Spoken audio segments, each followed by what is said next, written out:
person to get into the facility had to present their badge, also a legal ID, and be on a list. Another important aspect to this was our COVID protocol, that we ensured that we did not have any issues pertaining to COVID. And people were required to wear masks while on the floor. Any visitors or state delegation personnel that came into the building were also escorted.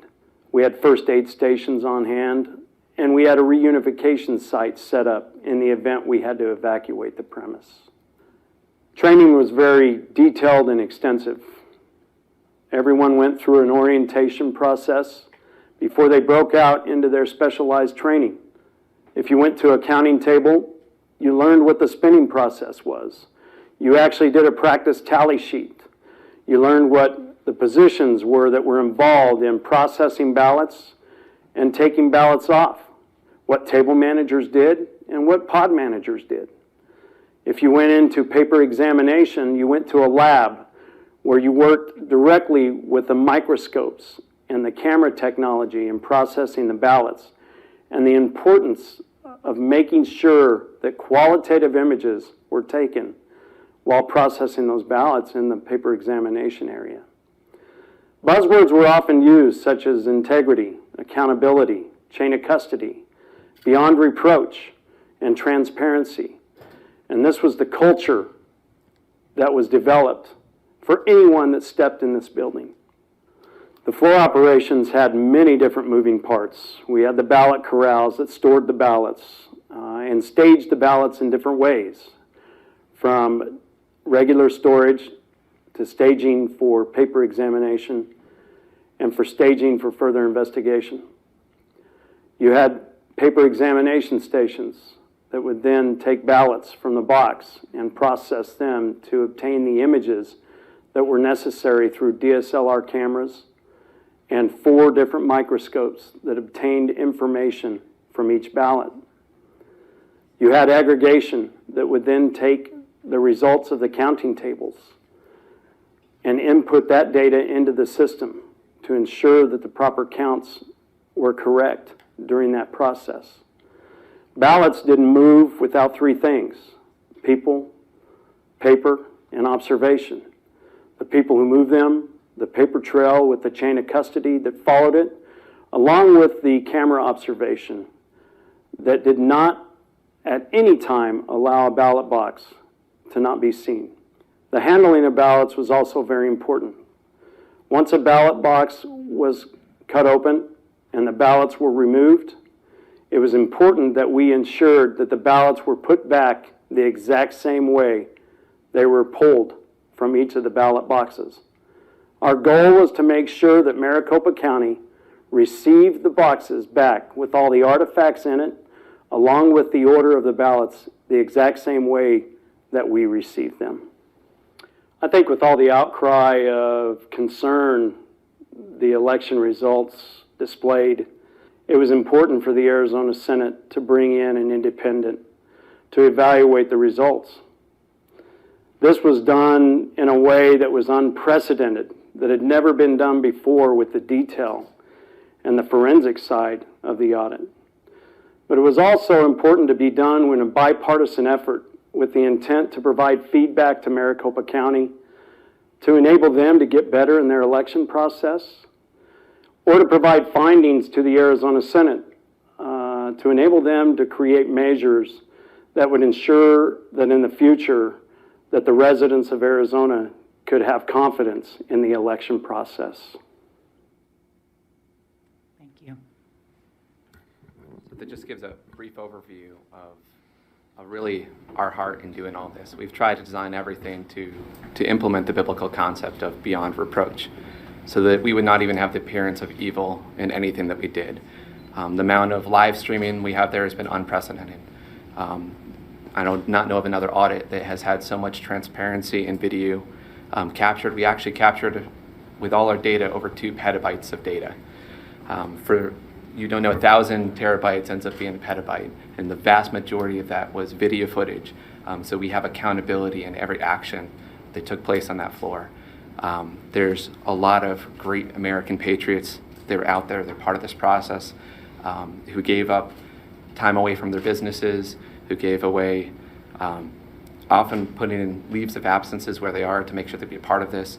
I think in total we had over 1,500 people involved in the audit process. Of those, about 1,100 of them were actually volunteers that are just doing there to do their patriotic duty to make sure that we have integrity in our election process. We had, I think it was over 80,000 hours, man hours of time that was spent in what we did. At this stage in time, we have tallied all of the ballots. We've done paper examination on all of the ballots, and that data is still being worked through.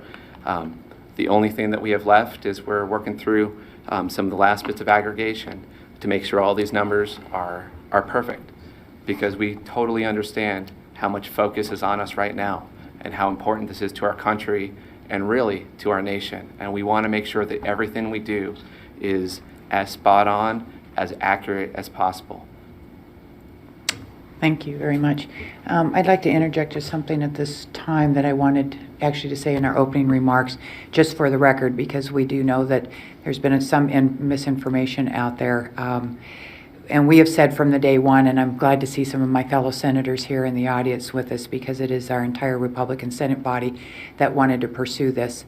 The important thing that we wanted to make sure everybody knew, which we told you as well in the very beginning, is this is not about Trump. This is not about overturning the election. This has never been about anything other than election integrity. This is the epitome of what America stands for. And if we do not have faith and confidence in our electoral process, then everything we do in life is jeopardized. There was a poll that was recently done that 45% of people in Arizona, according to that poll, believe that we have serious problems with our elections. Whether that is true or not, whether they are rumors, unfound accusations, or legitimate problems for whatever reason, as a Senate body, we felt that it was our obligation and our duty to answer our voters, our constituents, answer those questions, and either confirm what they were afraid of or thought or heard, or that we prove that those things were not true so that they could go back to the polls and they could vote with confidence knowing that their ballot is sacred. I just wanted to make sure that everybody is fully aware that all this is about is an election integrity. And are we following the rules? Are we following the procedures? Have we done everything we possibly can to make sure these are fair, clean, honest elections? If we do find anything, not us, but you as a vendor, if you do find anything of whether we can pass laws that would help ensure that we have more integrity in the future, if our procedures perhaps are lacking in some way, this is a great opportunity for us to be able to say, let's fix that, because that's what the Senate body does. We pass laws. We have accomplished this because the Constitution gives us the right to subpoena information for the purpose of passing laws. And with that information gives us the tools to be able to either tweak existing legislation or create new legislation to make sure that the sanctity is always there. So I just wanted that on the record. Mr. Bennett, I am going to go to you next. I want to hear, thank you so much. You have volunteered your time for many, many weeks here, free of charge. And with your past experience, it was great to have you step up to the plate and offer to be our Senate liaison, particularly since we were still in session and we could not be there. Because of your expertise as being a past Secretary of State of Arizona and a Senate President prior to me, I would like to get your take, and we would like to know what happened when the ballots arrived, what was the process you observed, and help us walk through that stage. So I'm turning it over to you at this point. Okay. And I should start probably by thanking others who have assisted me in the liaison process.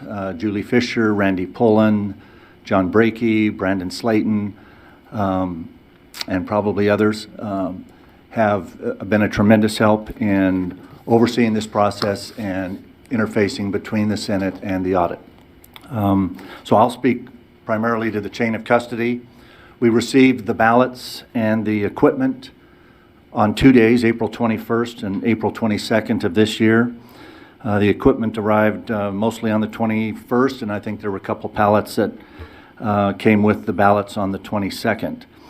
I want to give compliments to Maricopa County. They were very professional in the transfer of the chain of custody from them to us. Co-elections Director Scott Jarrett was very professional, along with several of his staff that helped in that process. We received 1,691 boxes of mostly ballots, but other items. And with Mr. Jarrett and his staff's help, we worked through every one of those and checked every box. We worked through some minor discrepancies that we resolved. There were 26 mismarked boxes. There were 8 boxes present on the ballots that were not on the manifest. There were a couple boxes on manifests that were not present. I think there were 3 boxes that were on different pallet numbers than the manifest indicated they were, but we located them on other pallets. Of those 1,691 boxes, they arrived on 46 pallets. 2 of the boxes were data cards, hard drives, fobs, other things that we transferred over to Ben Cotton's group for the data analysis. In the process of doing the audit, some personally identifying information was discovered in 2 boxes, kind of stuffed in with the ballots. I think it's the kind of the practice of a county as large as Maricopa, where you have multiple, thousands of boxes. They have to make sure that those boxes are filled to the brim, so that if that box ends up on the bottom row of a pallet and there's 4 stacked on top of each other, that they can hold the weight. So they kind of build bricks, as one of my assistants kind of calls it, where you make sure that the boxes are full. And in a couple of the boxes we found a variety of counter slips, I think was the first box that we ran into. And the auditors took great care in making sure that no personally identifiable information was compromised. So we took personally identifiable information out of 2 boxes and segregated those in their own 2 boxes.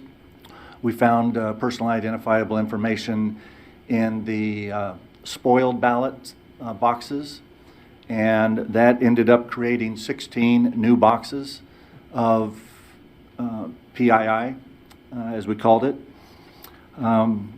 In 2 of the Braille ballot boxes, we found UOCAVA ballots and even some other ballots. I think Doug might talk to that in a little more detail as to the number of those. But so we separated those, and that created 2 more boxes. And then eventually, Cipher, after going through the equipment, returned the 2 data boxes that they had. So we went from 1,691 boxes at the beginning to now we have 1,711 boxes on 47 pallets. As far as the equipment, we received the 9 high-volume scanner machines, 4 called High Pros and 5 Canons, 20 adjudication stations, 4 EMS workstations, and the EMS server, along with some other miscellaneous equipment. That was on 16 pallets. Again, we received that on April 21st. Every pallet and every box on the pallet was co-signed by Mr. Jarrett and myself, as were the 1,691 boxes that I mentioned earlier. We also received 385 precinct tabulators. Those were on 24 pallets, well, not pallets, I guess you would call them racks or rolling carts.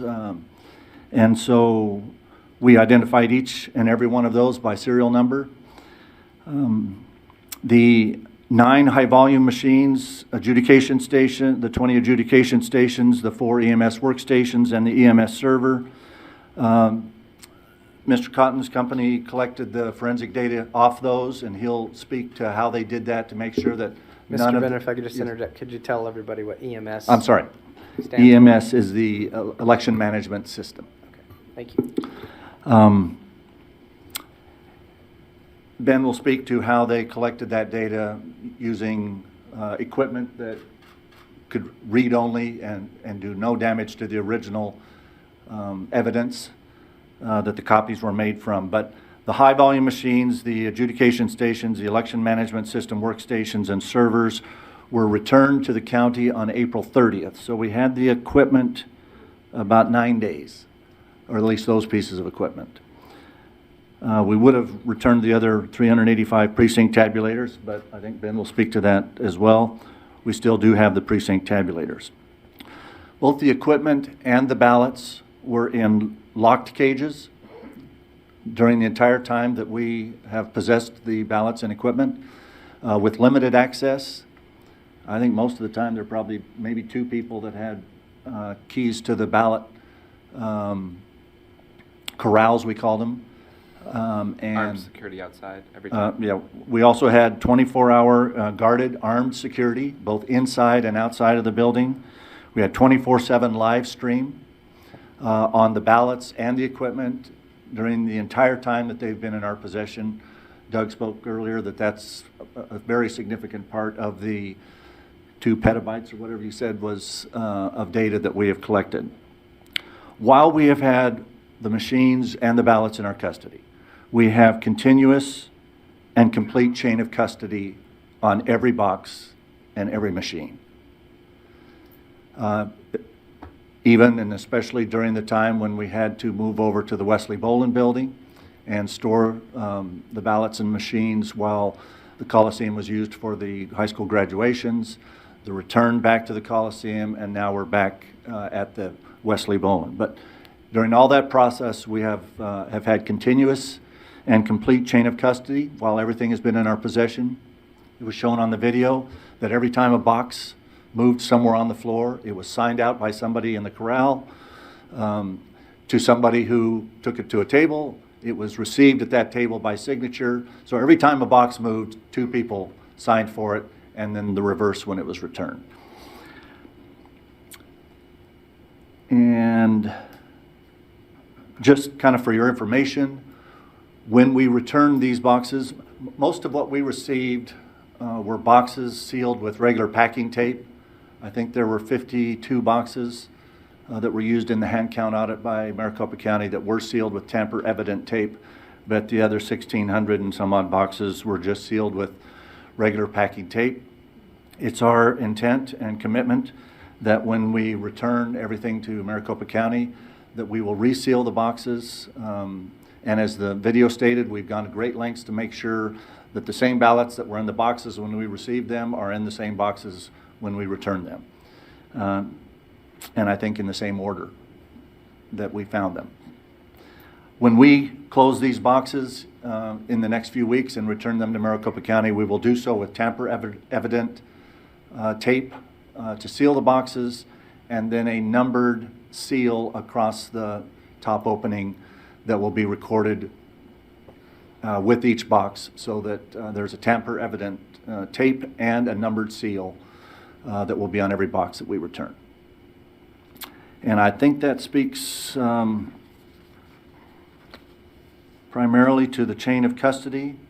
At some point when we talk about things that maybe we ought to be considering as far as statutory changes or improvements, I can talk about some of the things that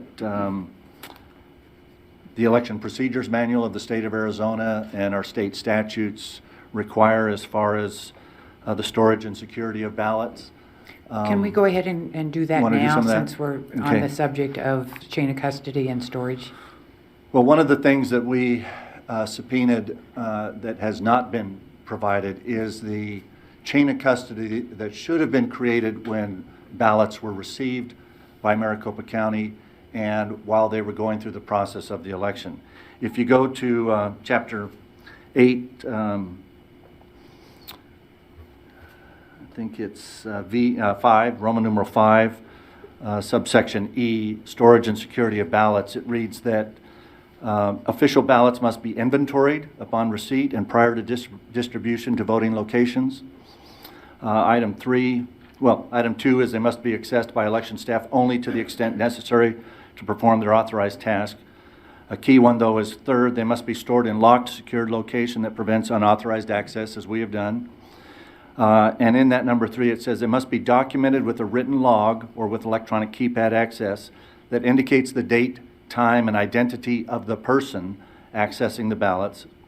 Fourth, must be witnessed by 2 or more election staff members of different political parties if possible when being moved or transferred, which includes an inventory of the ballots before and after the move or transfer.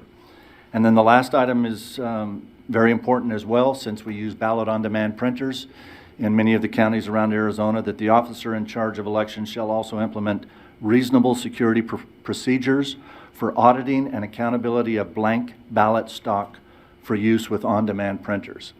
So part of what we have been trying to get, in addition to the ballots themselves, is a chain of custody from the very beginning of the process when the county took ballot stock and or pre-printed ballots from their vendors, and a chain of custody ever since then, which is still forthcoming. That was on the original subpoena, Yes. and we have not received it. Madam President, just if I may, Mr. Bennett, what's been the response when you've asked for that? What did the county tell you? They've provided us what they're going to provide us with. Okay. So are you saying they're refusing to give Yeah. us that information at this point?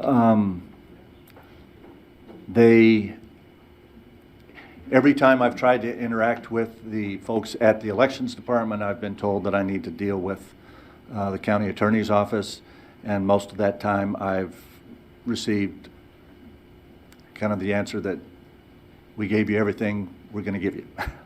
Okay, I'm trying not to be flippant, but Yeah. that's... we appreciate that. Can you, as a past Secretary of State, I know you're familiar with the handling of ballots.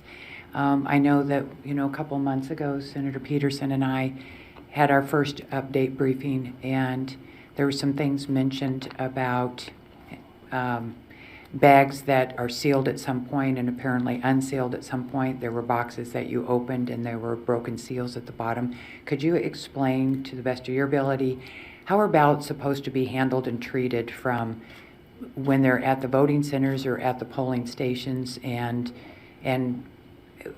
how, when you receive those ballots and you open those boxes, what did you find? Could you walk us through what we should be looking for?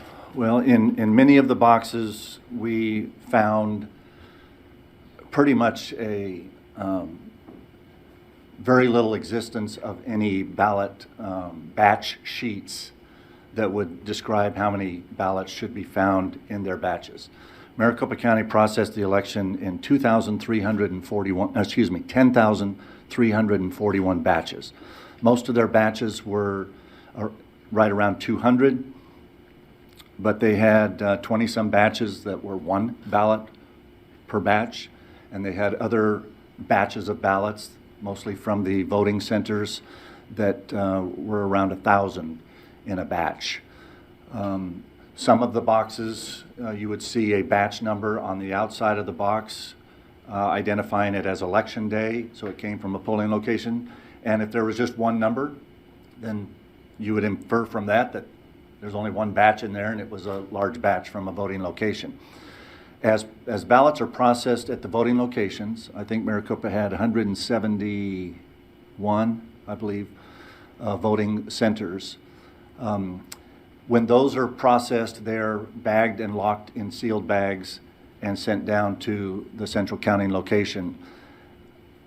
They are opened again there, and when they are put in the boxes, we found some of the cut seals and things like that. So the fact that we found some cut seals was probably, it was easier to throw them in the bottom of the box than throw them in the trash can somewhere, and it doesn't speak to anything violative of state law or election procedures manual, but that apparently is the way that some of the people disposed of the seals that came from the bags at the voting centers. The ballots that are handled at the central count, which is the vast majority of the ballots in Maricopa County's situation, of the 2.1 million, or actually 2,089,563 ballots that were processed, approximately 1.9 million were processed through the mail and therefore at central count locations, and about 168,000 ballots were processed at the other, at the 171 polling locations.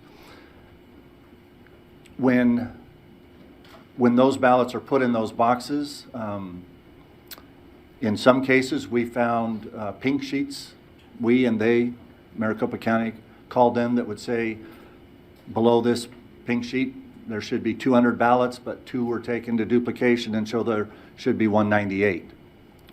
As was reported earlier, and I think Doug may speak to it again, there were some discrepancies, or quite a few discrepancies found, but it was later discovered that the county has blue sheets that are used at a different point in the process to identify a time in their process where ballots are again sent to duplication. And so the blue sheets explain that the pink sheets would go from 200 to -2 to 198. A blue sheet might get you from 198 to, we sent another 6 or 7 to duplication, so the number would change again. But So, Madam President, if I may, Mr. Bennett, to that point, what, were you given the blue sheets? Have we been No. given the blue sheets?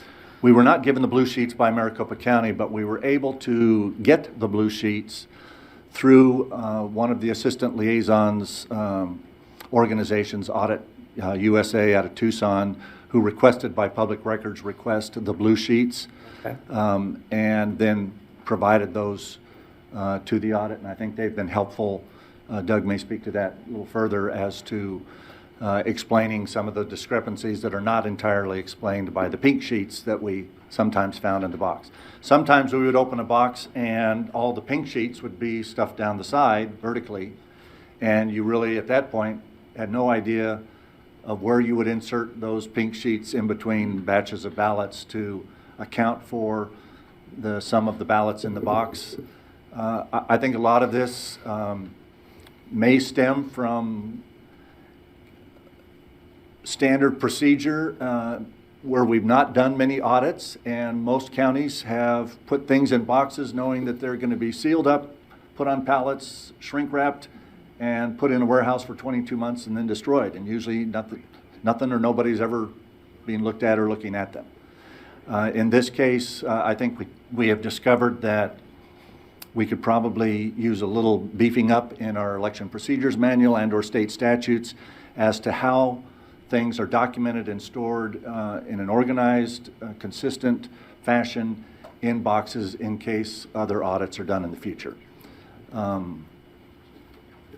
But there's no, I can find no election procedures manual directives or state law that says you have to put them in the boxes in this specific way, but that may be something that we need to look at. Anything else that you want to add at this point?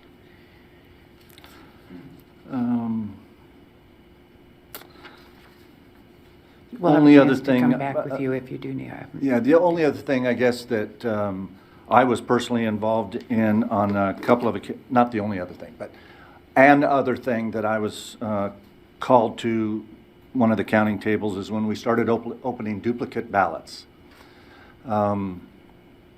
There was almost one whole pallet of ballots that were called original/damaged ballots sent to duplication.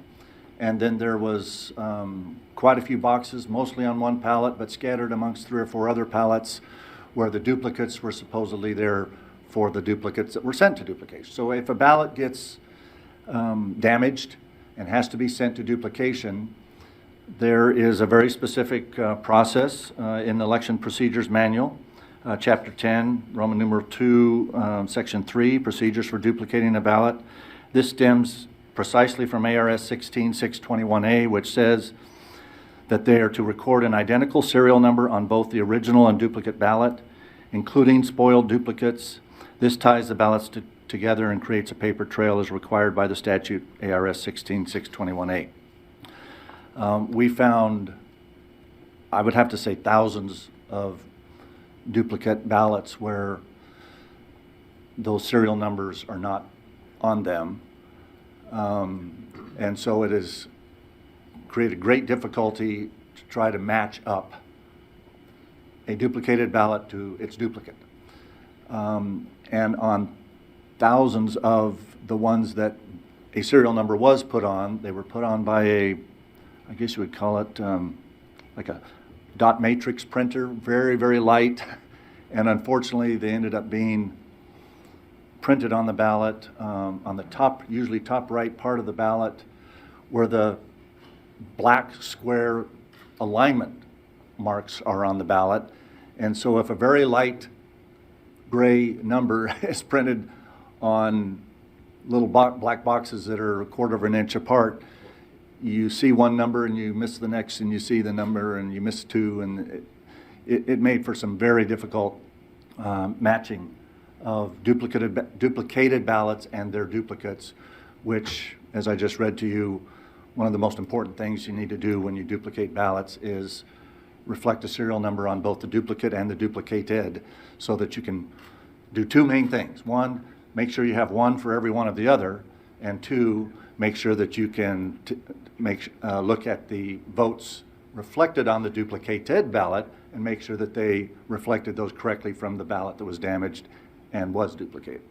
So without those serial numbers, it gets very difficult. We found some nice bright red serial numbers on many, but some very difficult to deal with light black numbers on many others, and none whatsoever on many others.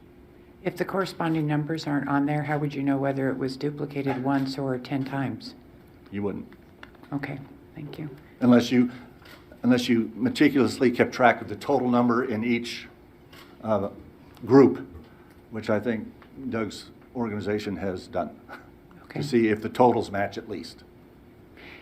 You said that when we return these ballots, I'm hoping that you guys and will help make sure that they are given to the Arizona County Treasurer. It's my understanding that... Maricopa County Treasurer. Right, the Maricopa County Treasurer. It's my understanding that our statutes say that they're supposed to be turned over to the Treasurer at a certain point, and they were not. Are you aware of that as well? Yes. Yes, okay. When we return those, you mentioned that you were going to put tamper evidence tape with a numbered seal on that. Mm-hmm. You also mentioned that everything you have done, you have put back in order. Mm-hmm. And you mentioned everything has been filmed with all of these petabytes of stuff. So if anybody opens those boxes, we will know that somebody has opened those boxes. And everything that you have just said, and if anybody needs to see that themselves upon court order or whatever, we will be able to not only view that on film, video, but we could also go to the physical evidence and break that seal, hopefully under court order, and go directly to exactly where you have said this has happened. Is that correct? Yes. Great, thank you. Okay. Mr. Peterson, Sarah Peterson, Yeah. I'll turn this over to you at this Thank point. you. Yeah, Madam President, I'd like to jump into the cybersecurity, the digital evidence, if I may, if that's okay with you. Mr. Cotton, what so far has been completed for the digital forensics portion of the audit? So we have completed the forensics acquisition of all of the items that Mr. Bennett just mentioned that were provided to us by the county. And I'd like to take a moment to walk through that process a bit to help everyone understand the forensics fidelity and the standard of care that we took to ensure that there were zero, and I repeat, zero changes to any of the original media or devices. Okay, go ahead. So as part of the imaging process, first of all, chain of custody is extremely important, as we previously discussed with the ballots. That standard of care also was transferred into the digital imaging and preservation of that data. So upon receiving each of these digital devices, we filled out an evidence acquisition form that started the initial chain of custody for the acquisition within the digital forensics and analysis piece of this audit. On that form, we carefully recorded all of the serial numbers. We then leveraged what is known in the industry as a write block device. Now, a write block device is used, and as a matter of fact... How is right spelled? So write, W-R-I-T-E. Right, as in write. As Okay. in write. Okay. And the sole purpose of this device is to prevent any modification of the original evidence that is plugged into it. Okay? This is accepted within our judicial system as the methodology needed to be utilized for anything to be admitted into court and to maintain that standard of care for the digital forensics chain of custody. As part of that acquisition, we then took a bit-for-bit copy, forensics copy, of each of the digital devices. At the end of that copy, we applied what is known as a MD5, a Machine Digest 5 hash value to that acquisition. Now, when you think about that, it is a digital fingerprint of that evidence that we just acquired. If anyone changes even one bit of data within that evidence file, it will totally invalidate the MD5 and create a totally new signature on that particular piece of evidence. Okay? So for every device that Mr. Bennett mentioned that we imaged, we performed that exact process. We know who imaged it, we know when they imaged it, we know where it was imaged to, and that is a controlled item within our evidence and chain of custody handling procedure. We then took those digital copies and we maintain one of those digital copies as primary evidence. And so we locked that away in a U.S. government GSA approved safe to ensure that no one would access it and that it is there as the primary evidence for the basis of our analysis. We then created examination copies that we have used for the determination of the cybersecurity status and other aspects of those systems. Okay. So I must reiterate, not a single bit of data was ever changed on any device that came into our possession. So, Madam President, Mr. Cotton, are you saying that the machines were not damaged or tampered with in any way where they couldn't be used again? And if they were, you have implemented the people could check and see whether that was done? Senator, that is correct. So we have exactly a bit-for-bit image of these systems as we received them. Okay, we did not modify, we did not change any chips, we did not access any anything other than the hard drives for those systems. So if there were any changes to the original equipment, those had to have occurred within the custody of the Maricopa County Board of Supervisors, not with the custody of the auditors. Okay. Mr. Peterson, Senator Peterson, may I ask a question? Yeah, of course. Mr. Cotton, well, we're trying to keep this official. Mr. Cotton, recently in the news, I don't know if you have heard or not, but our Secretary of State, Katie Hobbs, made a statement a few weeks ago that she would not allow these machines to be used again because she could not verify that we had not, you, not us, you had tampered with them. I don't understand that statement because it is my understanding that when election machines, no matter whose machines they are, that election machines are supposed to be calibrated and certified before any election goes on to make sure that those machines haven't been tampered with, that they are calibrated correctly, and I believe they do that also after an election. So I have this question I don't understand. How can the Secretary of State say that she can't certify the machines weren't tampered with when supposedly we have certified people that come in to certify machines aren't tampered with? It doesn't make sense. Could you explain that to me, please? Madam President, I certainly understand your confusion and I share that with you. I'd like to also reiterate that as part of our evidence handling procedure, we had cameras watching over our evidence storage facilities and our acquisition and replication procedures 24/7, okay? So any form of tampering certainly would have been caught on video. However, we did not do anything of the sort that would have interfered with any of the machine configurations or any of the alleged tampering that the Secretary of State has alleged.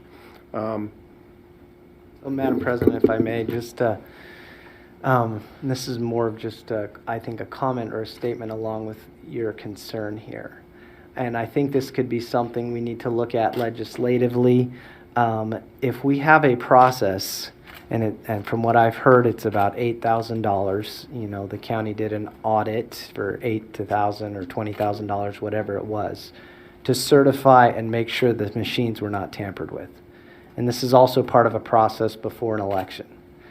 If that process doesn't work, then, and we're saying that is not valid because somebody doing an audit ruins that and you can't recertify it. It sounds like that we need to have something else. There needs to be another process that works, that you truly, maybe it's the truly certification and verification that machines have not been tampered with process. I don't know what it's called, but anyways, I share your concern. I think that's a good bullet point for us to be looking at for future legislation. If I also might add, Madam President, that position that they must replace all of the voting equipment is at odds with the public statements that were made by the Maricopa County officials following the 2 independent audits that they conducted early in this year. Right. So, And those statements would be what? those statements would be that they were able to go in and validate that no firmware had been changed, that there was no changes to those systems, and that the election was, in their phraseology, legitimate. Okay. So, Madam President, if I may just continue on with some of the digital forensics questions here.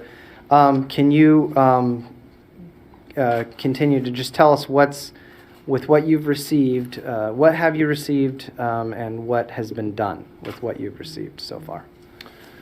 So, Mr. Bennett went through the list of devices that we have received. I would add to that list that he Could you just repeat it real quick, just so we Sure. kind of So we have- compartmentalize it with the digital forensics? we have received 385 tabulators. Okay. Okay, those are the Dominion ICP2s. We have received the county EMS server. EMS, once again, is the election management system. We received their server. We received physical devices correlating to the EMS workstation function, to the adjudication function. We have received 11 hard drives that contained cloned images of various other systems within the EMS ecosystem/network. Of interesting note, however, is on those 11 hard drives which contain cloned data, they did not use a forensically secure process to image those original systems. So the dates and times on those cloned systems were altered by their cloning process. So just as an FYI. With all of the digital devices that we have received, whether in physical or digital form, we have created a forensic copy of each one of those devices as prescribed in the procedures that I just outlined to you. Okay. We have taken those digital forensics copies and we have conducted keyword searching across them, looking for internet connections, looking for anomalous or unauthorized connections into the system. We have conducted searches looking for malware on those systems. We have also created virtual systems of those forensics images to conduct live memory analysis on those virtual systems. And that's where we are today. So what have we not received from the county that we were supposed to get to be able to do the forensic analysis of? I think if I'm going to put these in order of criticality, we have not received the router configuration files. We have not received the router data. And Mr. Bennett and myself were in multiple conversations with county officials in which they had agreed to provide that information to us. We had actually entered into a compromise with the county in which they would provide us with virtual access to that data, in addition to providing us with Splunk NetFlow data with a time period of approximately 90 days prior to the election and 60 days after the election. And we had agreed to that. We have not received that due to a response from the county in May stating that they would not provide that because the data would compromise law enforcement operations and would also potentially compromise PII information of Maricopa County residents that had not already been turned over as part of the audit request. Okay, now tell us the significance of us not, why do you need to look at the routers and the router data and the Splunk logs that they originally told us they were going to give us, and now they have, you know, they're not going to provide that, or they're saying they won't provide that. What's the significance? Why do we need to look at that? Well, it's critically important to substantiate some findings that we are seeing through the keyword searching and the processes I already mentioned. There are a number of things that we know as a matter of fact have occurred that we need to further take that information and validate that information. So, for example, we know through public record, public statements, that an element of the election system was actually compromised or breached during the course of the November 2020 election. It is a matter of public statement by Maricopa County as well as legal action and law enforcement action surrounding that particular incident. The registration server that was public facing did have unauthorized access to that. In cybersecurity terms, it was breached. We know that the county has accepted that as an unauthorized breach because they actually issued a letter to a small subset of the voters who were affected by that breach, and they issued that in January of 2021. In that letter, they did acknowledge that there was unauthorized access in November to that server. Okay, so that's one item. The second item is it has become readily apparent in the course of our analysis that there are severe cybersecurity problems with the way the election management system and network was maintained. Okay. For example, if you give yeah, some for examples example, of that. If you walk into an average home computer, you will find that the antivirus definitions that protect that system from malware have been updated within the last week. You will find that there have been system security patches sent by Microsoft or by Apple, typically within the last week. Microsoft does it weekly. And you would find that that system is patched and the antivirus definitions are up to date. Sadly, that is not the case for any of the endpoints that we have looked at inside of the Maricopa County election management system. okay? The last time that the antivirus was updated on these systems was the date that the Dominion software was installed on the systems. That happens to be August of 2019. Okay. There have been no operating system updates or patches on this system since that same date. What that creates is a tremendous vulnerability to anyone who could get access through a system such as if, for example, the registration server was serving as a jump box. In other words, it was dual network so that it was public facing and also private facing into the election system. If someone accessed that system, they would have no difficulty at all effectively penetrating and gaining system level access at the current patch state and antivirus state of these systems. So, Madam President, Mr. Cotton, if they could have if they were able to get access, how long would it take somebody to hack in or whatever if they're... The vulnerabilities that exist on these systems would take an average script kiddie less than 10 minutes to get access to these systems. Okay, so this is high vulnerability situations. Correct. So we need to get the routers. It's clear we need to get the routers. We need, even if it's just a report, they can scan it, they can look at it, they can do whatever they need to do to make it safe. We just need to see the traffic during this election or during this period that you're looking for.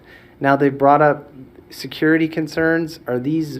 Do you believe these are valid concerns that they brought up from sharing the router traffic or router reports with us? Anything from the router? Are these valid security concerns from your point of view?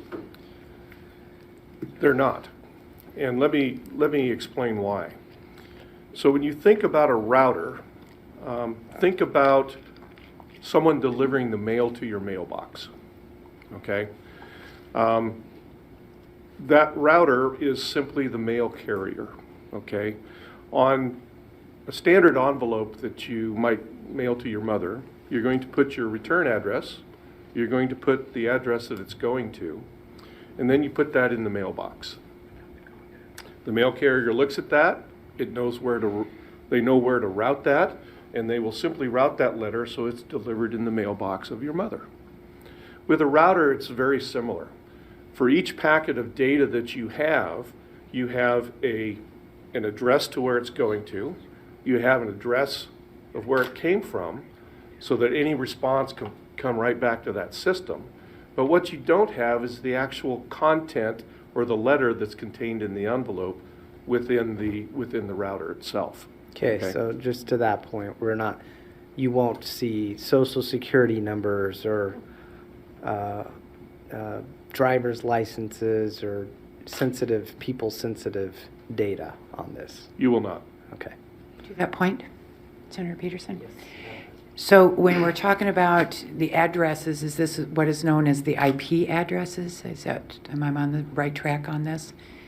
Yes, ma'am. So it's actually a combination of two elements. One is the IP address, which everyone's very familiar with.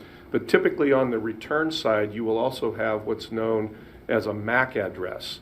And that is a unique identifier for the communicating device that actually sent the packet.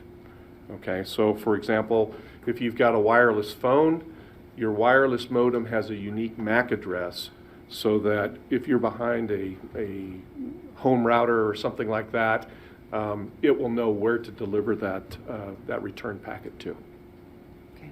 One of my concerns, I'm sorry. Oh, go ahead. Please. When we received the letter from Sheriff Penzone stating that we would not get the routers because of a potential security issue, the one thing that stuck in my mind, I just heard you say that there is not a valid security concern there, but just hypothetically, if for some reason they think that there's a security concern, my question is why would they be using the same router as our election systems, as other, if there's even a small remote possibility that they think that somebody could be jeopardized, why are we sharing routers with other agencies? Why don't they have their own personal secure router? Ma'am, I can't answer why they shared that space, but once again, this is one of those situations where what they've told the public is drastically different than the apparent reality in response to a legal subpoena. Okay, so from a public response standpoint, Maricopa County officials have repeatedly stated that the election system was a closed system. It did not touch the internet, and therefore, it could not have commingled with the data from the Sheriff's Department or the Maricopa County other office space. The fact that they have responded back to an official subpoena with the justification that to produce that data would compromise these other aspects of the Maricopa County network that does touch the internet is an admission that maybe things aren't like what they've told the American public. Okay. So, Mr. Cotton, we've talked about the routers, Splunk logs. Again, why do we need the Splunk logs? And I also want to ask about that. We also, you mentioned, have not received the passwords, the tokens. Why do we need those things? So if I can To the address machine. the first part of that question, Senator Peterson. So part of the challenge that we have is that specifically, I'll use the EMS server as an example. The Windows security log, or the Windows security event log, as some people would call that, actually only goes back to the 5th of February of 2021. Now, there are a couple of things So after the election. after the election. Okay. So we would need this data to cover and to help fill in the blanks back to the election, okay? But more importantly, there's an aspect to that security log that bears consideration. And so the security log was set to retain approximately 20 megabytes of data. And the way that works is it operates on a first in, first out principle. As soon as you hit 20 megabytes of data, the oldest entry gets deleted, and the next, and so it just continually rolls like that to maintain the constraints on on that data space. When we took a look at this, we found specifically in March, and I believe it was March 11th, there were 37,646 queries for a blank password on a system that only contained 8 accounts.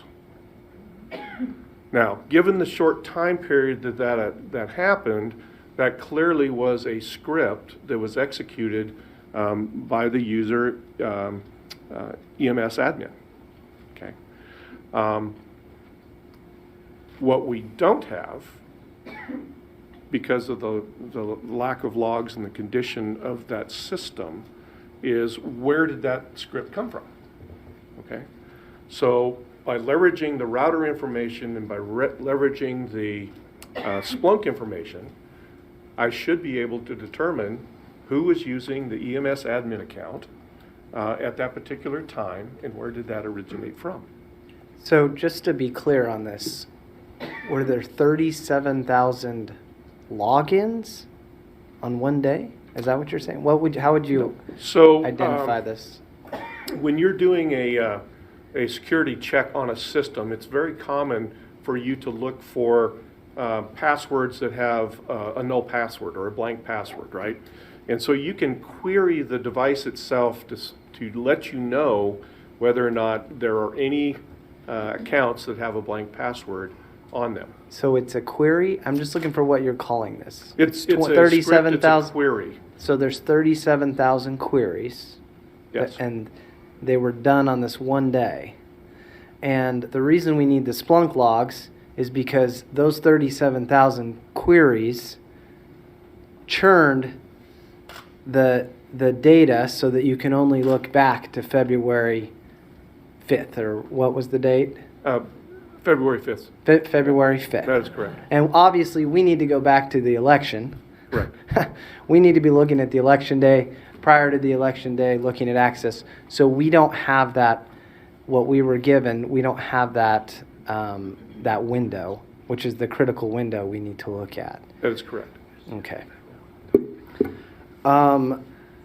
So obviously we need the routers, or just the data, and just how about we just start with March 11th, the 37,000 queries? I mean, give us something here. What about the machines, the Dominion machines, the tokens for the machines? Why do we need those? Okay.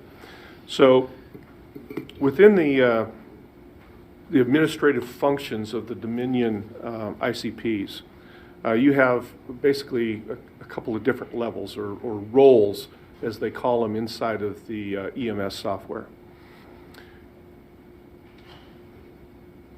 The current state, so we have completely recreated a virtual EMS. I am able to burn these little fobs or iButton keys, as they really are. And those give me security access at whatever role I'm permitted to burn inside of the EMS. Currently, inside of the EMS construct, there is only one role, and that is of poll worker. Within the Dominion ICPs, poll workers as a role, even if you give them admin access, do not get access to the configuration of that device itself. So on each of these ICPs, and these are ICP2s, we know that there are 2 NIC cards. We know that they can be configured with wireless modems. We know that they can be configured with cellular modems. So the purpose of requiring this information is to get a configuration for each of those systems that shows how they were configured, what is enabled, what is not enabled, and more importantly, I can get the MAC addresses for each of those devices. Now, if you recall our previous conversation on the router data, where you have an IP address, you have a MAC address. It then becomes a very simple process to say, did any of these MAC addresses ever touch the internet? It's very simple. So it sounds like Maricopa County does not have access to this. Dominion only has access to this. Why is it important for Maricopa County to be able to have access to this? Well, your assumption appears to be true. So when we asked them for the administration level fobs, we received a response back to within the same letter as the router data, saying that they had provided us everything that they have access to, and the inference obviously there is that only the contract Dominion employees, contracted by Maricopa County, have access to configure those ICPs and to get access to the configuration or technician aspects of those ICPs. Now, where this becomes important is that if you as a county cannot validate the configuration independently of the vendor, then how do you ever validate an election system that it's safe to vote? Okay? Because you don't know. As a county, it's responsible to validate and certify those systems prior to a vote. Okay? So I I would suggest that at this point, based on the evidence that has been provided to me, that the Maricopa County officials do not have the ability to independently verify the configurations of their systems without using Dominion employees.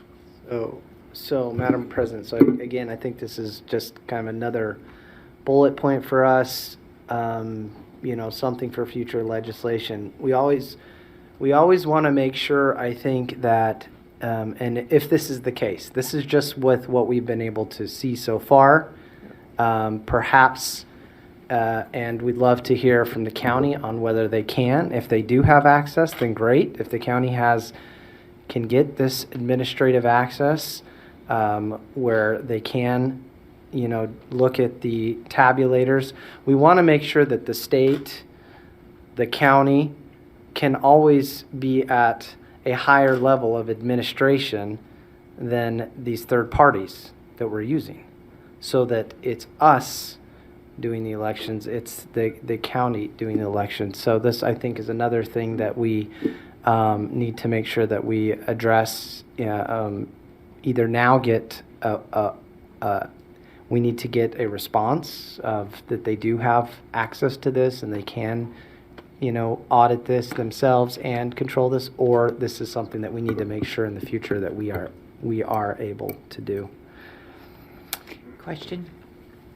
And I don't know that you have an answer, but I'm going to throw it out and maybe we can put it on our list of questions to ask. Originally, the Board of Supervisors had agreed to do a forensic audit with us, which is what we wanted. We did not want the ballots moved. We would not want the machines moved. And that's the path I thought we were going on until they went into an executive session and said they were going to do their own audits using 2 companies that are authorized to certify the machines. And so they did these 2 audits. One was Pro VMV, one was SLI. Thank you. Yeah. Those 2. If they had done the audit, as Senator Peterson said, why did they not come up with this information and report it as well? I don't know that you would have an answer. It's Probably can't speak for their company. I can't speak to what their scoping was. I would suspect that a full cybersecurity audit was not part of their scoping. That's what I would surmise. But the reports that were produced by both of those audit firms clearly did not address the cybersecurity aspects that we have found. And there's another finding that you would think that any audit firm would be looking at, and that is commonality of passwords. So what we have found is that for all the administrative accounts, no matter what the name of that account was, they shared the same password. Okay? Now, that password appears to have been established at the same time that the Dominion software was installed on these systems, which August of 2019, and does not appear to have been changed during that entire time period. Okay. So once again, And so to that point, what would be the what would be the recommendations with what's the industry standard with passwords and recommendations with password, best practices with that? well, first and foremost, the shared password eliminates one of the very critical items of cybersecurity, and that is we cannot attribute the actions of a given username back to an individual. Because these were all shared passwords, literally anyone who had any access to any admin account could have been able to use any other admin account. So accountability is out the window, right, from an individual aspect. From a cybersecurity standpoint, it is Now, just to be clear, when we're talking about these passwords, these are the passwords for the server. This is not the machine admin password you're talking. Which passwords are you talking about here? We're talking about the EMS admin password. We're talking about the adjudication admin password. So this is not the Dominion machine, the Operating system password. This is the EMS, meaning the election servers, not So- the Dominion tabulators or machine. There is a correlation between the Dominion Windows accounts and the Dominion functions. So you can't separate the two. In other words, when you log into the EMS server, for example, you will enter in the EMS admin username, and then you'll enter in a password, okay? That provides you single sign-on access into all of the functions of the EMS software. So these two things are tied together. Right, but what I'm trying to make sure that's clear for people to understand is that you do have the admin password for the server, correct? Correct. But you don't have the admin password for the tokens for the Dominion machines. A little bit of a correction there. I do have the admin passwords. What I don't have is the authentication fob because it requires both of those items. Right. So we were able to recover the admin passwords used for the tabulators, but because we don't have the ability to burn that iButton fob. It's like an additional layer of security. Correct. It's a multi-factor for authentication those, into the tabulator. and it appears that only Dominion has that. Correct. From what we know so far. Correct. From the information we have so far. Okay. Yeah. Okay, thank you, Madam Right, President. anything else that you wanted to add that's not covered at this point? I think that there is one other critical aspect of why I need the Splunk logs. So anonymous logins are a normal part of Windows activity. So if you've ever accessed a shared file in Windows, that's called an SMB share. And as part of that request, there will be an anonymous logon action to the server that has the share file on it. And then that is followed immediately by the authentication of the user that is requesting that access. As part of the course of that normal anonymous action, the Windows logs will actually record the username that is requesting that action. It will record the IP address that is originating the request, and it will record the host name of that originating client. What we are seeing here, and what does require additional correlation with NetFlow data, is we're seeing anonymous logins at the system level that do not follow that pattern of normal Windows behavior, okay? And so we need to have that additional data to validate what that activity is. Thank you. All right, ready to move on to the next section? Sorry, this is tedious, but there's a lot of information that we're trying to absorb and understand here, so bear with us, please. I'm going to go back to Mr. Logan at this part. Mr. Logan, we would like you to help us address the issues that you're having with the hand counting of ballots, the paper examination, and then we'll move into voter data analysis and envelopes. So let's start with the hand count of ballots and where we're at on that. So there's been a lot of questions, I know, about the timeline and why some things have taken a little bit longer than expected.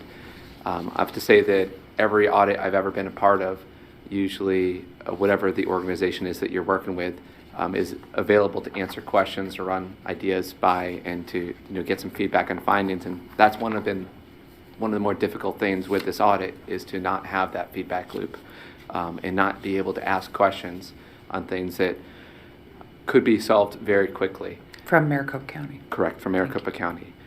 Specifically, we've run into I think Ken Bennett was stating earlier about some of the duplicated ballots. Specifically, we've had a lot of problems with the way that those were recorded and the way they were received over. I think probably the best way to do this is to go over, I think it's actually Exhibit B, if you can put that up on the screen.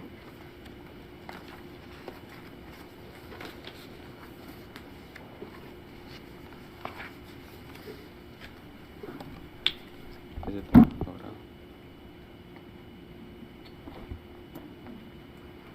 Actually, can you zoom in so people can see that a little better? Okay. So what we have here on the top of the screen is the original manifest on one of the boxes that held duplicate stuff in it. You can see all the numbers, the MC17416 and so forth. So that was what was stated was given to us. If you take a look at the table below it, and actually if you can just zoom in a little more maybe to make it a little more clear. And we don't need the top part anymore, you can scroll down. So on the actual manifest, the far left column has the manifest batch number. And then if you look right next to it, there's actually what the observed batch number was within it. You'll notice that the first few ones are actually correct. But then you get down to MC 171634, which is about halfway down. You notice that its naming convention is as if it is an original, but it is actually a duplicate.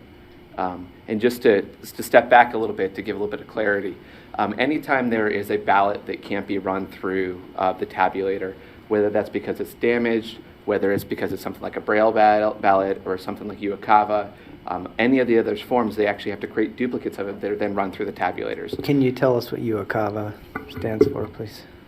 Uniform you. Overseas Citizen Absentee Voter Act. Okay, thank you. Thank you.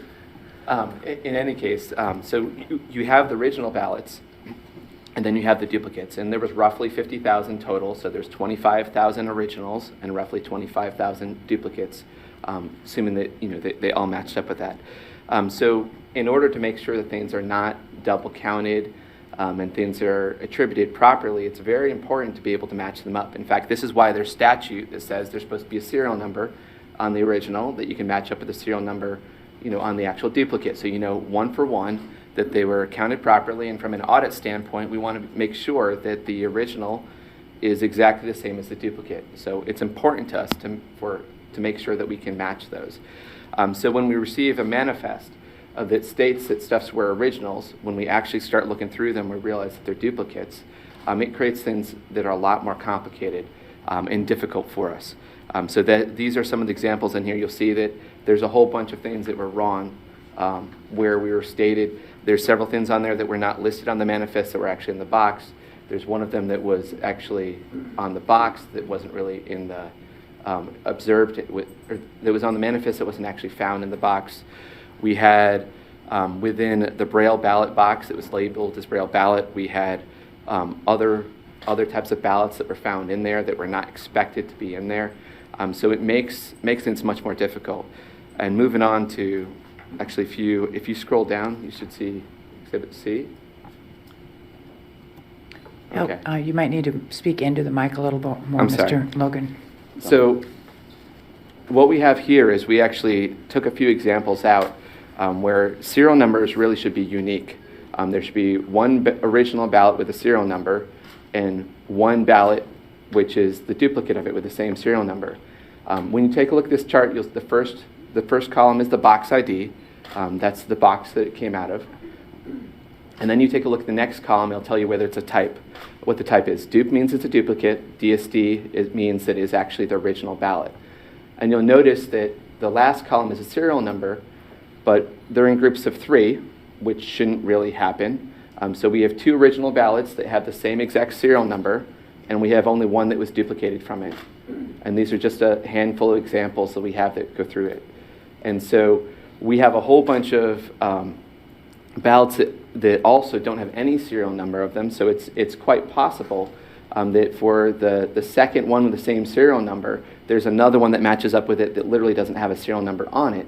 But it creates a lot of time and difficulty in resolving these issues when it was not done in a manner where it's easy to match up and really according to my understanding of what statute it is and what statute states. Not an attorney, but Ken Bennett can probably speak a lot more about I'm not one either. But you know the statutes really well. So just to be clear on this, Madam President, I think, so this is some of the delay, I guess, so some of why it took so long to put these all together or trying to assimilate this, because you've got this kind of confusion and Correct. And with Maricopa County refusing to answer any questions as to help us understand what you did here. And right? there may be some explanation as to how and why serial numbers get duplicated. It doesn't seem like a good practice any way that you look at it, but if it's well documented and there's some easy way for things to be audited, then you're in good shape. But that's one of the problems we've run into, is that so many of the issues we've encountered through things makes it very difficult, if not impossible, in order to audit things. And it's our goal in going through there to give some irrefutable proof to make sure that we know that things were solid or that they're not. And these types of problems make it very difficult for us to be able to say absolutely on certain aspects. Continue. Is that everything on the hand count ballots? I believe that's everything on hand counts. Okay, would you like to move on to paper examination issues that you need answers to? Yes, please. Okay. So we utilized kinematic artifact detection in order to take a look at all of the ballots in order to process to figure out how they work and how they function. And if we can actually get Exhibit D up, please. Go ahead and scroll down. So on every single, I had it mislabeled as E, but it's actually D. Ballots are designed as such so that when you fill out one side of the ballot, it's very important that that if you fill out a bubble, and it does happen to bleed through, it doesn't do so in a manner that would actually impact the way the vote was cast. So ballots are designed in the manner to make that so. In order to make sure they're actually aligned, on one side of the ballot, there is the circle and X's that you see in this. And on the other side of the ballot, there's actually printed a cross. And when a ballot is properly aligned, that cross will actually line up perfectly.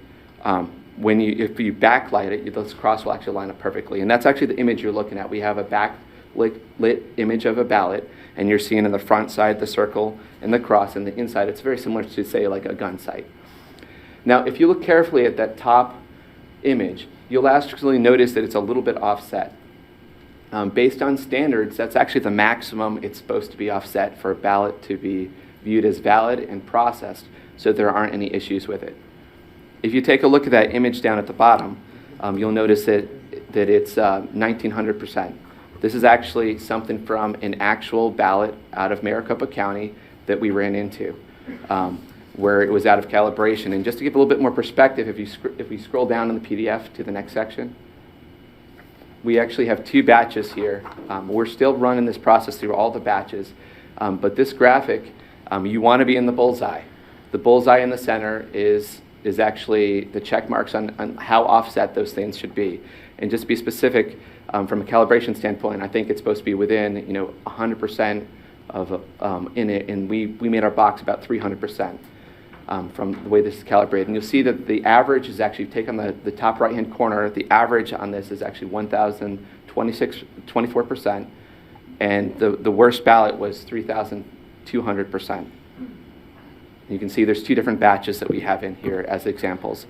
Now, Madam President, Mr. Logan, so what happens to these ballots? What's if this happens, if they're off, the reading off, then what's the result? Okay, how is this dealt with in an election? So if you actually go to the next exhibit, we'll talk through that here. So if they're offset, what it means is if it bleeds through, it can potentially cause an overvote. It can potentially cause you to vote for someone that you didn't intend to vote for, or so forth, because the bleed of one side's bubble can go forth to the other side and get within the area would be categorized for the other bubble. Now, specifically, we should not have had problems with bleed through. If you scroll down a little bit farther and zoom in where we've got the red box, this is actually a newsletter that was put out by Maricopa County that talks about the paper types that are utilized. And specifically, they state that they use vote secure paper. Now, if vote secure paper is utilized, it's actually a thick paper. It has a special coating on it that helps make sure there isn't bleed through. And so it would help ensure that bleed through wouldn't be a problem, even if things happen to be not perfectly calibrated. But if you scroll down to the next page, we're going to give you an example of an actual ballot where you can see the bleed through that goes through. And you can see that the bleed through is actually very, very close to where votes are cast. Now, as part of additional analysis, we're going to try to get a better idea as to when or if this did impact votes and did impact values. It does require additional analysis in here. But specifically, this is an indication of problems that could cause an overvote situation or could cause votes to be cast for a different candidate than intended. So let me clarify something. I want to make sure I get this straight, because this was an issue early on, right after the election. So Maricopa County, you're saying on their website, said that they only use secure paper, which does not allow for bleed-through. Correct? Correct. This is actually a newsletter from them, but yes. Okay, their newsletter. And so if that is correct, there is no way there would be bleed-through as what we're seeing on the ballots. Yeah, based on our discussions with paper experts, they specifically state that that paper is thick enough that it wouldn't bleed through, and we are seeing a lot of very thin paper stock being utilized, especially on election day. Okay. Was this done with, does this happen with just magic markers, or does it happen with ballpoint pens?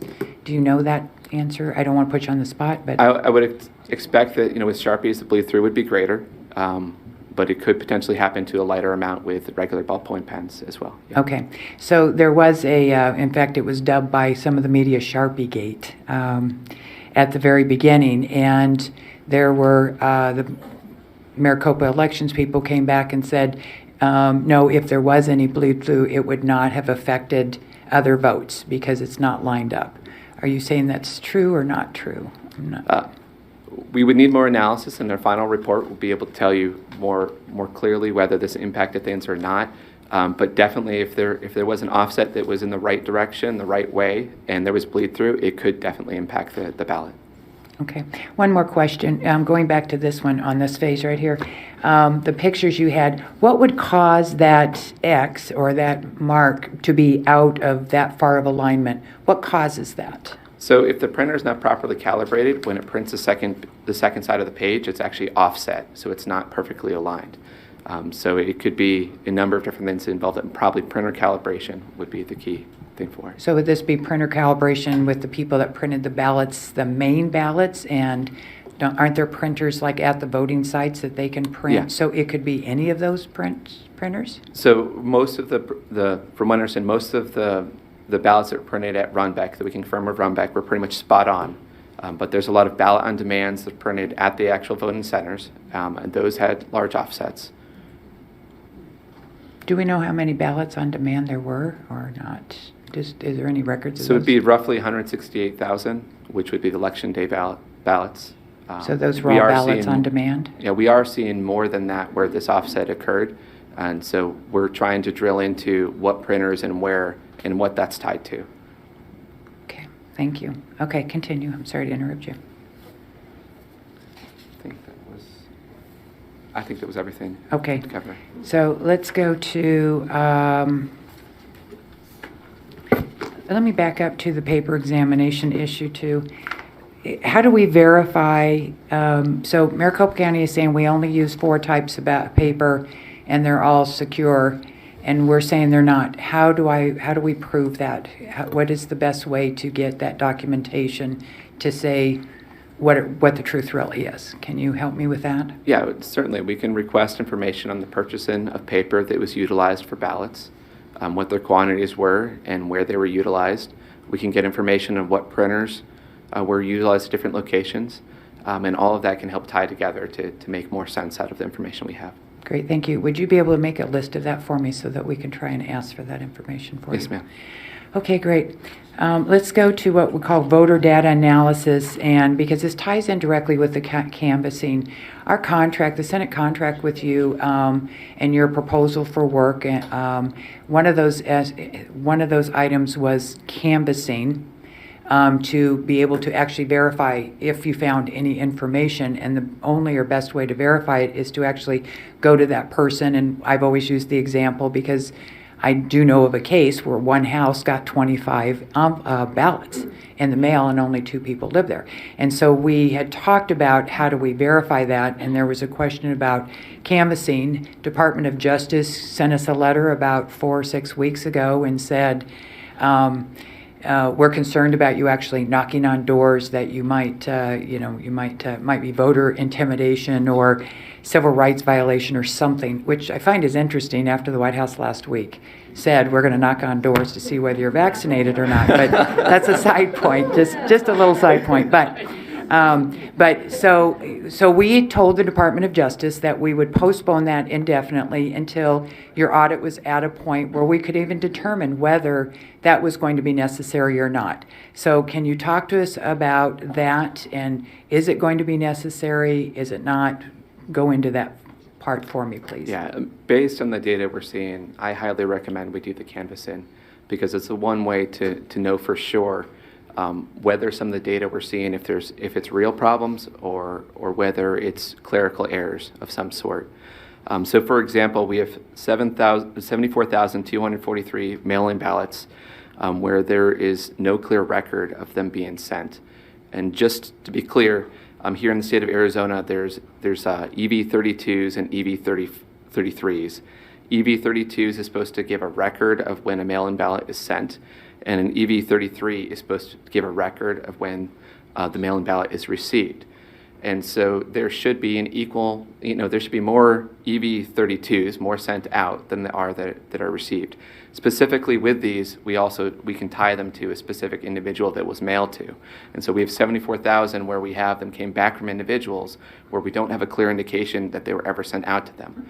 That could be something where documentation wasn't done right. There was a clerical issue. There's not proper things there.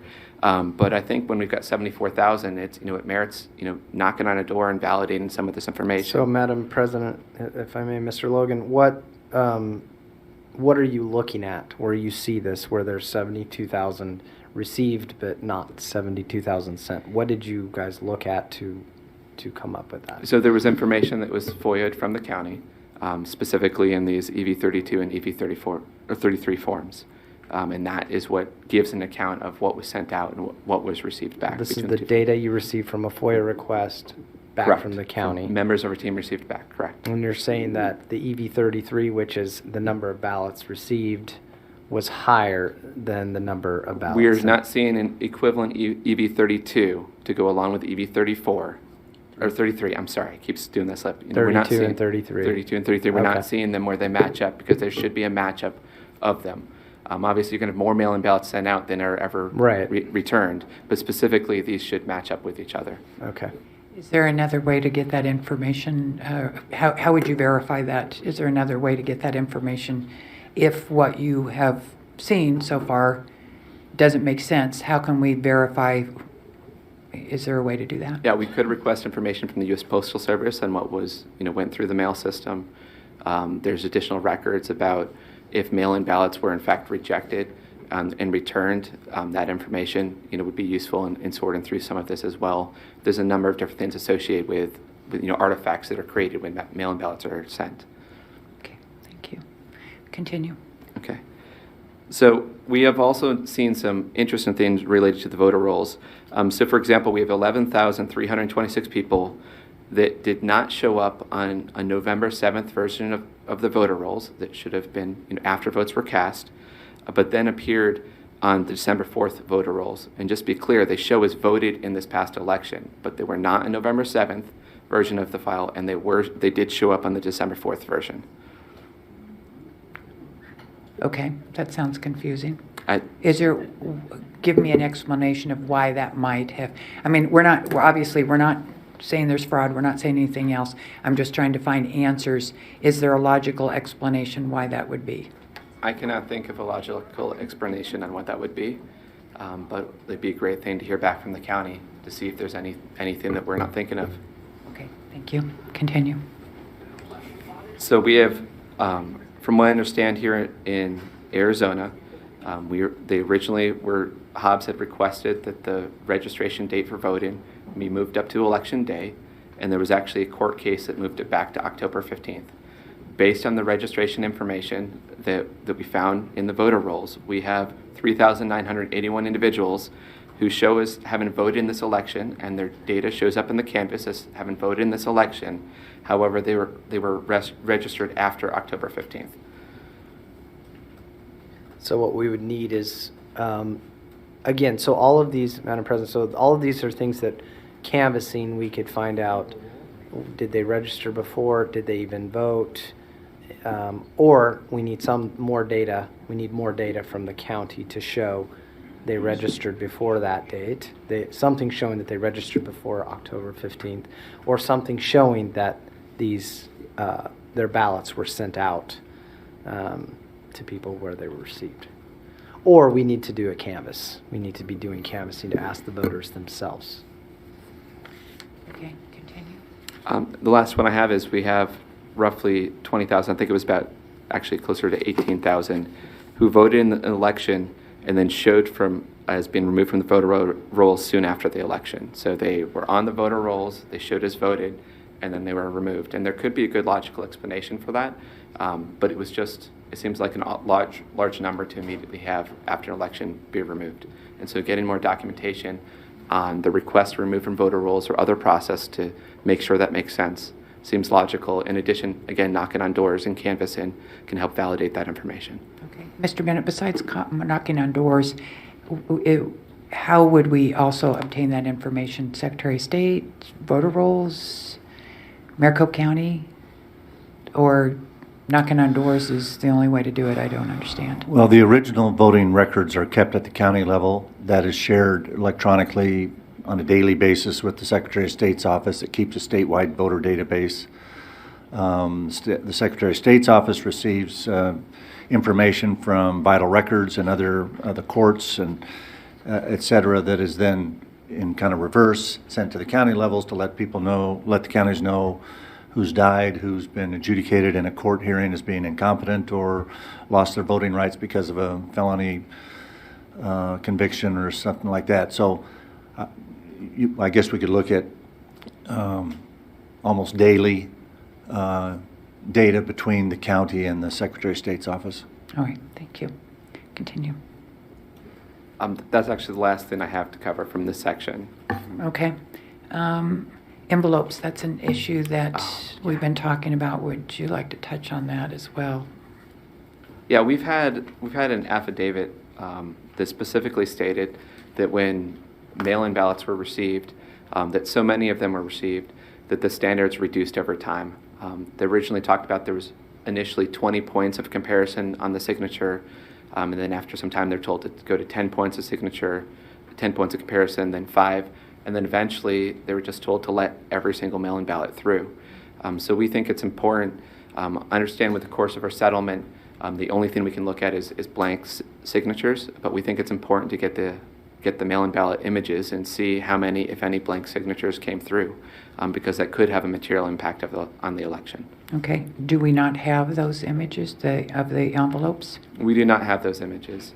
Maricopa County has stated that they provided us with images of the envelopes, but specifically the folder they pulled into us on a specific drive has to do with voter registration details. It does not appear to have anything to do with the receiving of ballots. And I believe that, again, Bennett can tell you more about his interchanges with them, but specifically we asked them, so are you saying that in that folder we should have the envelopes that were utilized for ballots to be delivered in this past election? And the answer was basically there's envelopes in that folder, and it did not clearly answer our question. So, Mr. Bennett, when you asked them or advised them that maybe they're mistaken, they're not here, could you send it again, or what was said? I would simply recommend, Madam President, that they be re-subpoenaed as almost maybe a separate item and on a separate device, and it's not commingled with other folders or anything else. But I guess her question is, what has been their response when you asked for? We need the images of the ballots. Envelopes. We need the images of the envelopes that were mailed. They said they gave us a file. It's not on the file. When you ask, you tell them we don't have those. What is the response? What has the response been to you? It's on the Lacey 5 terabyte hard drive in a affidavits folder that's 1.83 terabytes big. And we keep looking for it and don't find it. If I might add, I did an extensive forensic search for the mail-in ballots. The only images that are contained on the referenced Lacey drive are the original voter registration affidavits. Nothing to do with mail-in ballots. Okay. Thank you. Okay. So we will put that on the list of things to ask for. All right, so that brings us right into that list. Mr. Peterson, I'm going to let you take over at this point. Well, I think, Madam President, you and I just, we talked about so you've done a good job of letting us know what we've done, what's completed so far. We've heard a few things that we're missing. The President and I would like to know if you can tell us, just if you can kind of summarize or go through, tell us what do you guys need based off of what you've learned so far to have a complete forensic audit where we can have a complete and final report. So if you can share with us, what are those things that you would need to do that? I think one of the key things that Mr. Cotton has talked about is we really need the Splunk logs in order to validate there was not any remote access to those systems in order to confirm any type of remote connectivity. And we So requested we've covered routers. that. I mean, anything that hasn't been mentioned already in the hearing. Do you have anything that because we've written, I believe the President and I have written all those things down. Is there anything that we haven't brought up that you would need to make this where you feel like it's a complete audit? Yeah, so specifically when we talk about those changes to the voter rolls we talked about, and there's additional things we've seen that have changed in voter rolls over time that should not change. I think it would be very helpful if we could get a full backup copy of the database of voter rolls, specifically with information about who it was that made changes and when, and IP addresses and those details, so we can drill into why it is that some of these changes have taken place. I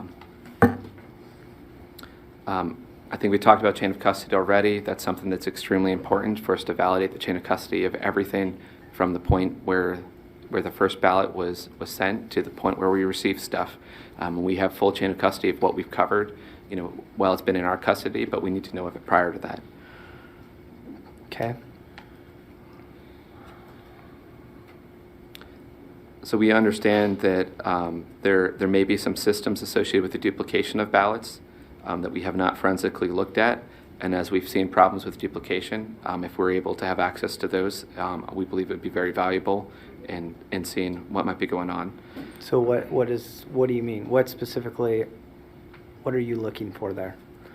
Well, there's some software, I believe it's called Novus, that's used as part of the duplication process. There was actually a court case, I believe it was Ward via Jackson, where it was discovered that some of that duplication was not properly attributing results for the candidate the original had. And so being able to forensically look at that information would be helpful. And based on some analysis that Mr. Cotton has done, he does not see that within any of the data sets that we currently have.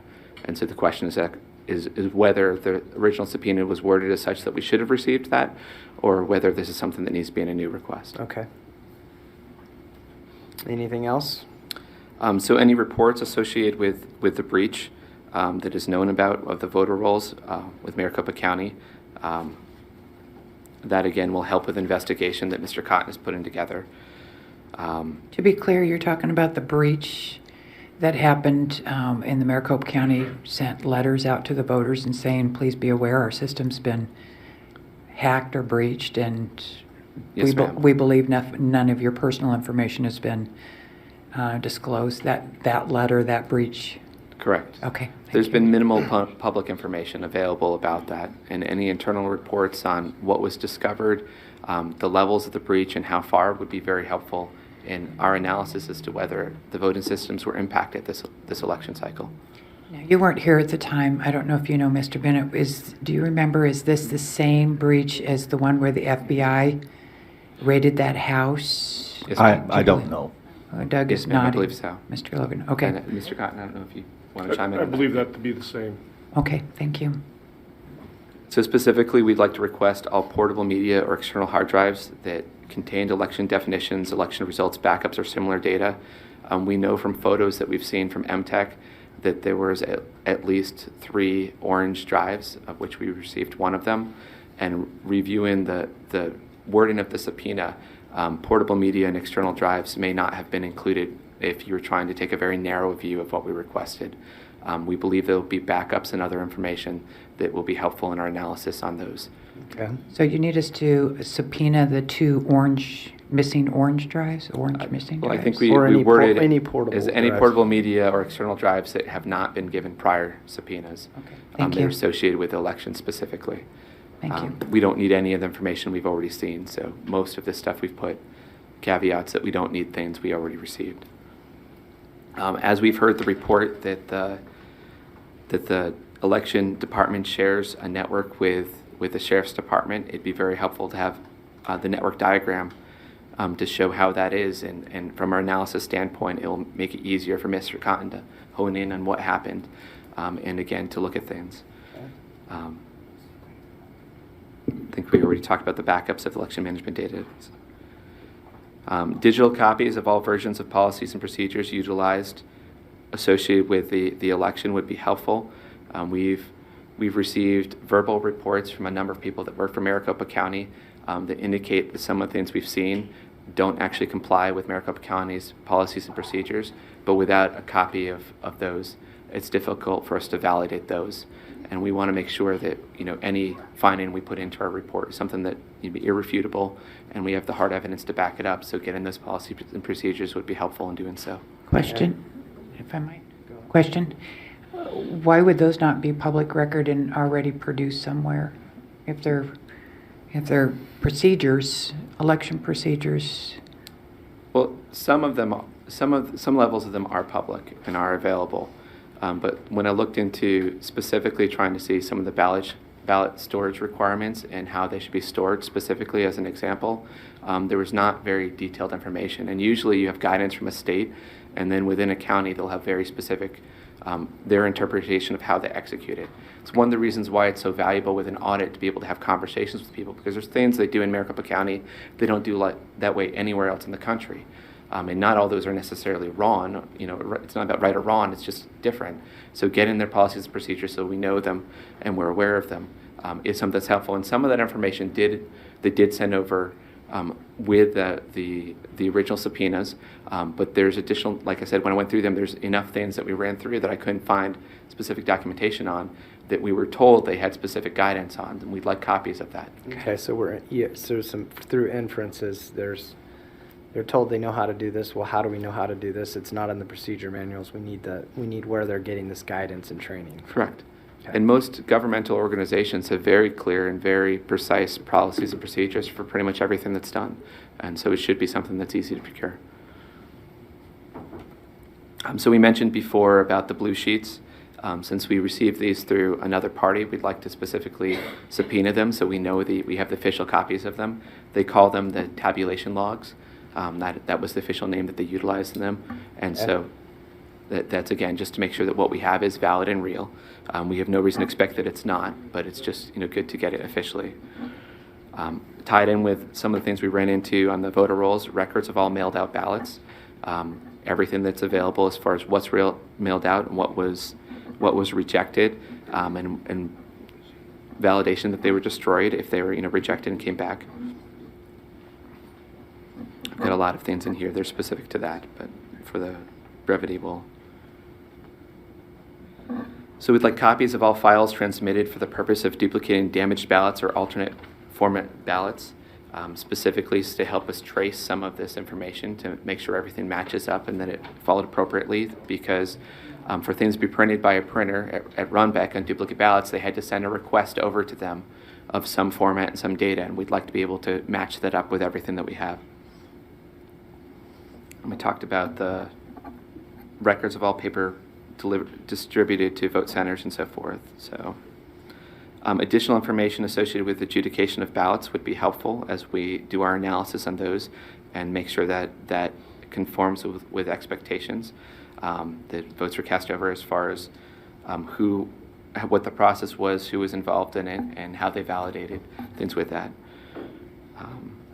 Specifically, we'd like information about the total count of all ballots sent to UOCAVA eligible voters, how they were sent and how they were received, because there's a number of different ways those votes can be received back. And we have some of the numbers with UOCAVA seem a little off, seem a little anomalous, and we'd like to get more documentation on that to make sure that we can have If there's any anomalies that merit going to a report, that we have the information to know whether it belongs or doesn't.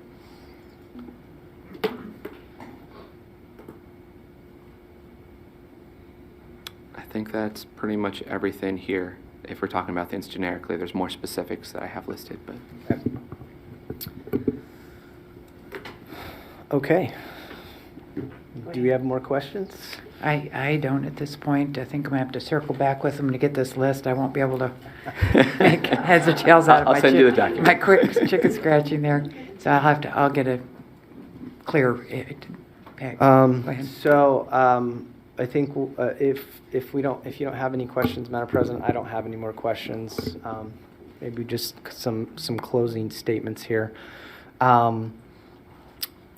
I just back to what you said about working together. It is unfortunate that the county has been recalcitrant. That doesn't breed trust. It slows things down. It makes things difficult. We'd like to work together with them. We'd like to be able to get answers with to questions, and we'd like to get everything we need to finish the audit, more than anything. Obviously, some of these things can just, they could probably answer. Some of these procedural things, working together, we could just get answers to. But I think there's some really important things that we have been brought up today that we need to get if we want to have a complete, full forensic audit. If we don't get them, it will be an incomplete report. It will be an incomplete audit, and that's what the findings will reflect. So I think in addition to what he's mentioned in additional things, we need to get we've got to get the chain of custody. We have to get the routers or reports. It's safe. Experts say it's safe. Limit the report to what we're asking for or what we're needing. Put it on paper, whatever you need to do.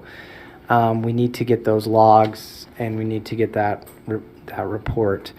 We need to get the tokens to the machines. We need to be able to see how they were configured, and we need to hear back. We need to know for certain. The appearances is that administration resides with a third party. We need to hear back whether that's the case or not. We need to know. And what we need to do in the future is we need to make sure that administration resides with the state. Administration resides with the county. We need to get the envelopes. Signatures. Yeah, we need to get the envelopes for the mail ballots. We've been told we have them. It seems like somebody could either walk over and show us where that's at, or they can bring it to us, or give it to us. So we need to get that, and then of course we'll get, if you can send us that list. We did our best to write those things down, but we'll get the list. And I think from my perspective, that's kind of the two ways this is going to go. It'll either be an incomplete forensic audit with the findings and the things that we've got so far, or it will be incomplete if we don't have those items. Thank you. Once again, I just want to state that that at no time have we ever implied or inferred that there was any intentional misdoings here in any way whatsoever. And in fact, we certainly hope not. But we do need to have this information and answer these questions so that we can make sure that the voters of Arizona have solid answers as to how our election systems works, the check and balances, to know that they have a safe and secure ballot when it comes in. So we will be asking for this additional information. We'll find out whether, I'm guessing we're going to have to go back to court unless Maricopa County will say, yes, let's work on this together, which I thought we would do. I do not know why Maricopa County has fought this so hard. If it's their electoral system, I would think they would want to know that everything is operating the way it should, and I believe that our Secretary of State would feel the same way. So we will endeavor to keep getting the answers. what do they say? The whole truth, nothing but the truth, so help me God. And we'll move forward and get whatever we can to help you finish this audit. So we appreciate you flying in for this. We appreciate the time that you've put here, and we'll just keep moving forward. Now, before we adjourn, I would like security to please escort these three men out. For security reasons, we were instructed that we need to let them out first.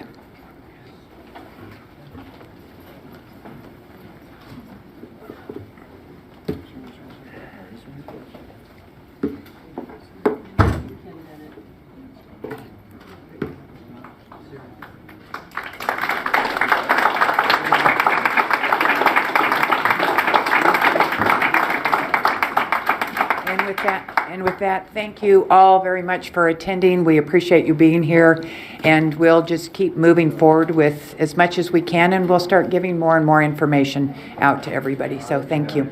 And we are adjourned.